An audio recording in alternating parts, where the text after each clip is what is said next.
गज़ल बहुत पसंद है और एक मरतबा ख़ास तौर पर आपसे मैंने फरमाइश की कि आप मुझे सुनाएं। सलमा आगा की गाई हुई है, तो अगर आप इजाज़त दें तो मैं एक मरतबा फिर उसको सुन लूँ। और लेकिन मैं यही चाहूँगा कि मतलब आपकी ज़ुबानी। हाँ, मैं मतलब सुनाता हूँ, लेकिन इस गज़ल की मैंने तारीफ सुनी कि सलमा आगा ने बहुत खूबसूरत गाई है, लेकिन उस दिन इत्तेफाक से मैंने नहीं सुनी, तो मेरे लिए एक तोहफा होगा वाकई। उसका मतलब था कि जिंदगी यूं थी कि जीने का बहाना तू था, हम फकत ज़ेब हिकायत थे, फसाना तू था।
जीने का बहाना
हाँ जी, फसाना तू था जरा हमें सुना दे, हम तो सुनेंगे आज आपसे एक दफा फिर हाँ, फसाना तू था वाला शेर हमें पसंद। हाँ,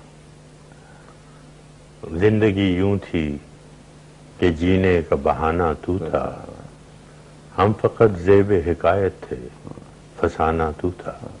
अच्छा, आप ये सिगरेट इतने क्यों पीते हैं? हमने नो स्मोकिंग लिख के लगाया हुआ है। ओहो, मुझे पता नहीं था, वरना मैं नजर नहीं आते, इतनी रोशनी है तो क्या क्या देखें। अच्छा। आपको देखें, हाँ, बस ये काफी। हाँ, ये काफी ख्याल है। अच्छा, कैसा गाया सलमान? बहुत खूबसूरत, बहुत पसंद मुझे आया? अच्छी लगी, बहुत ही अच्छी। नहीं नहीं, मतलब गाना कैसा गाया? गाने के बारे में क्या, गजल के बारे में क्या? जी नहीं, वो भी बहुत अच्छी है। जी हाँ। फराज साहब, ये